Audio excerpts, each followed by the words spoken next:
आज के इस खास विश्लेषण में आपका स्वागत है। चलिए सीधे मुद्दे पर आते हैं।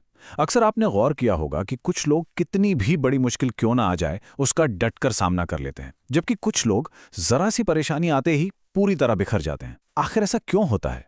असल में इसका जवाब एक बहुत ही बेसिक सी बात में छिपा है, दिमागी मजबूती। कोई ऐसी चीज नहीं है जो हमें जन्म से मिलती है, बिल्कुल नहीं। जैसे जिम में रोजाना पसीना बहाकर एक मजबूत शरीर बनाया जाता है ना, ठीक वैसे ही मेंटल स्ट्रेंथ भी जानबूझकर सही आदतें अपनाने से विकसित होती है। जरा सोचिए, जब कोई बहुत बड़ी मुसीबत या तबाही आती है तो आमतौर पर दो तरह के लोग देखने को मिलते हैं। एक तरफ वो होते हैं जो हालात के दबाव में पूरी तरह टूट जाते हैं और हार मान लेते हैं, लेकिन दूसरी तरफ कुछ ऐसे कमाल के लोग भी होते हैं जो उसी भयानक परिस्थिति का इस्तेमाल खुद को और भी ज्यादा मजबूत बनाने और आगे बढ़ने के लिए करते हैं। और यकीन मानिए, ये फर्क सिर्फ नजरिए का नहीं है, ये फर्क मानसिक मजबूती का है। तो आज हम इसी दिमागी मजबूती के 6 बहुत ही अहम पहलुओं पर चर्चा करेंगे। असली मानसिक ताकत क्या है, बदलाव के दर्द को कैसे अपनाएं, अपनी बाउंड्रीज कैसे सेट करें, त्याग क्यों जरूरी है, डर को अपनी ताकत कैसे बनाएं और आखिर में सही मायनों में खुद का ख्याल कैसे रखें। तो चलिए पहले हिस्से से शुरुआत करते हैं, असली दिमागी ताकत, यानी अपने दिमाग का निर्माण करना। इस बात को गहराई से समझने के लिए चलिए साल 1924 यानी 1924 की एक बहुत ही ऐतिहासिक घटना पर नजर डालते हैं।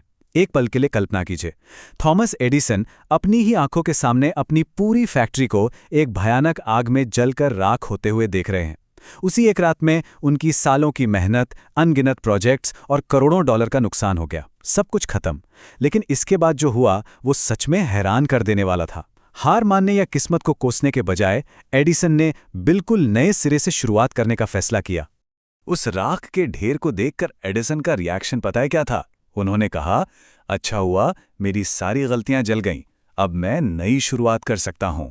अब आप ही सोचिए, जहां एक आम इंसान ऐसी खौफनाक स्थिति में रोता, बिखर जाता और शायद हमेशा के लिए हार मान लेता, वहीं मानसिक रूप से मजबूत लोग पूरी तबाही के बीच भी एक नई शुरुआत का मौका ढूंढ ही लेते हैं।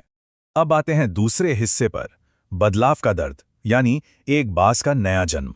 इस कॉन्सेप्ट को नेचर के एक बहुत ही पावरफुल उदाहरण से समझा जा सकता है कि आपको पता है कि जब एक बाज यानी ईगल 40 साल का होता है तो उसका शरीर कमजोर पड़ने लगता है, उसकी चोंच भारी हो जाती है, पंख इतने मोटे हो जाते हैं कि उसका उड़ना तक मुश्किल हो जाता है। अब जिंदा रहने के लिए उसे पूरे 150 दिनों यानी 150 डेज के एक बेहद दर्दनाक बदलाव से गुजरना पड़ता है। वो पहाड़ की सबसे ऊंची चोटी पर जाता है, अपनी भारी चोंच को पत्थर पर मार मार के तोड़ देता है, पुराने पंजों को उखाड़ फेंकता है और अपने भारी पंखों को नोचकर निकाल देता है। इतना भयानक दर्द सहने के बाद ही वो फिर से आसमान में राज करने के काबिल बनता है।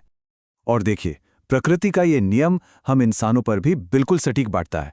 जब तूफान आता है ना, तो ज्यादातर पक्षी बारिश से बचने के लिए छिपने की जगह ढूंढते हैं, लेकिन बाज बादलों के ऊपर उड़कर उस तूफान का सीना चीर देता है। कहने का मतलब यह है कि बदलाव और मुश्किलों से लगातार भागने पर हमारा दिमाग धीरे धीरे कमजोर होता चला जाता है, जबकि उस दर्द का डटकर सामना करने से हमें वो बेजोड़ ताकत मिलती है जिसे कोई हिला नहीं सकता। चलिए तीसरे हिस्से की तरफ बढ़ते हैं, अपनी सीमाएं तय करना, यानी ना कहने की ताकत।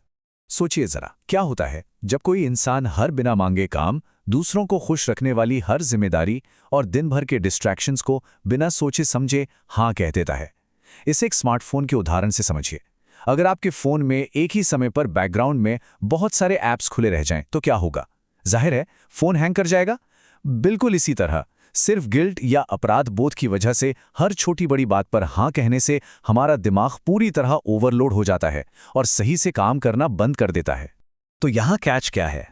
असली मानसिक मजबूती के लिए यह जानना बहुत बहुत जरूरी है कि अपनी जिंदगी से किन चीजों को पूरी तरह बाहर रखना है। जो लोग मेंटली स्ट्रांग होते हैं वो अपने समय और एनर्जी को लेकर बहुत सिलेक्टिव होते हैं।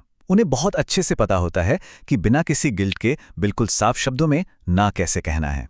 अब बात करते हैं चौथे हिस्से की, त्याग की जरूरत और मुश्किल रास्ता चुनना। हर दिन हमें कुछ ना कुछ ट्रेड ऑफ करने पड़ते हैं, राइट? मतलब एक चीज पाने के लिए दूसरी छोड़नी पड़ती है। एक तरफ हमें एक शानदार फिट बॉडी चाहिए, लेकिन जंक फूड का स्वाद भी नहीं छोड़ना, या फिर बहुत सारा पैसा कमाना है लेकिन अपने कंफर्ट जोन से बाहर भी नहीं आना। रोजाना लगातार बस आसान और आरामदायक विकल्प चुनते जाना, ये एक ऐसा अदृश्य खेल है जो हमें अंदर ही अंदर बेहद कमजोर और ऑर्डिनरी बना देता है। इसका एक बहुत ही रियल और सटीक उदाहरण लेते हैं। Elite athlete Virat Kohli. एक टाइम पर उन्हें जंक फूड बहुत पसंद था, लेकिन उन्होंने क्या किया? अपने सबसे पसंदीदा बटर चिकन रोल्स खाने छोड़ दिए। अपनी एलीट फॉर्म बनाए रखने के लिए हर तरह के जंक फूड से सख्त दूरी बना ली और यहां तक कि अपनी रोज की कॉफी से चीनी भी पूरी तरह हटा दी। उन्होंने ये सब त्याग क्यों किया? क्योंकि उन्हें अच्छे से पता था कि टॉप लेवल पर लगातार बेहतरीन प्रदर्शन करने का बस यही एक रास्ता है। चलिए 5वें हिस्से पर आते हैं, डर को ताकत बनाना और विफलता को फिर से परिभाषित करना। इलॉन मस्क ने एक बहुत ही कमाल की बात कही थी, अगर तुम कुछ बड़ा करना चाहते हो तो तुम्हें फेल होने के लिए तैयार रहना पड़ेगा। उनके रॉकेट लॉन्च करने के शुरुआती दिनों को ही देख लीजिए।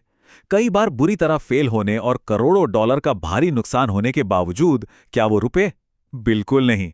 उन्होंने डर को कभी खुद पर हावी नहीं होने दिया। तो यहां समझने वाली बात यह है कि दिमागी मजबूती का मतलब ये नहीं है कि आपके अंदर से डर गायब हो गया है। इसका असली मतलब है फेल होने की पॉसिबिलिटी को खुले दिल से एक्सेप्ट करना और अपनी गलतियों को खुद को बेहतर बनाने वाले टूल्स की तरह इस्तेमाल करना।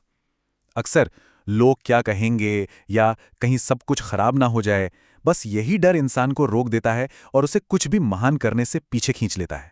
अब हम आते हैं अपने छठे और आखिरी हिस्से पर, खुद का असली ख्याल रखना, जो कि सफलता की सबसे पक्की नींव है। देखिए, यहां एक बात क्लियर करना बहुत जरूरी है। सेल्फ केयर का मतलब सिर्फ आईने के सामने खड़े होकर खुद की तारीफ करना या स्पा चले जाना नहीं होता। इसका असली और बहुत गहरा मतलब है अपने दिमाग और शरीर के लिए सही और कई बार मुश्किल फैसले लेना, वो भी तब जब आपको कोई नहीं देख रहा हो। जैसे रोज सुबह अनुशासन के साथ वर्कआउट करना, कुछ देर बिल्कुल शांति में बैठना और खुद के विचारों का गहराई से मंथन करना। क्योंकि कड़वा सच तो ये है कि अगर आप अंदर से मजबूत नहीं हैं, अगर आपकी आंतरिक मजबूती खोखली है, तो बाहरी दुनिया की हर बड़ी से बड़ी कामयाबी भी बिल्कुल बेमानी हो जाती है। अपने दिन की शुरुआत में अपनी मेंटल हेल्थ और वेलबींग को प्रायोरिटी देना ही बाहर की दुनिया में कुछ भी बड़ा हासिल करने की सबसे पहली शर्त है। तो कुल मिलाकर हमारे सामने दो रास्तों की तस्वीर बनती है। एक तरफ वो कमजोर रास्ता है जहां इंसान हमेशा बदलाव से भागता है, हर किसी को हाँ कहता है, कंफर्ट के लिए त्याग से बचता है, डर के मारे छिपता है और अपनी हेल्थ को इग्नोर करता है। और दूसरी तरफ है वो मजबूत रास्ता जहां इंसान तकलीफदेह बदलावों को खुशी से अपनाता है, अपनी बाउंड्रीज को प्रोटेक्ट करता है, बड़े लक्ष्यों के लिए अपना आराम छोड़ता है, गलतियों से सीखता है और असली सेल्फ केयर को अपनी जिंदगी का अहम हिस्सा बनाता है। और अब ये पूरी चर्चा एक बहुत ही गहरे सवाल पर आके रुकती है। क्या फैसला वही रहने का होगा जो आज तक रहा है, या फिर इन आदतों को अपनाकर फाइनली अपनी जिंदगी को अगले लेवल पर अपग्रेड करने का?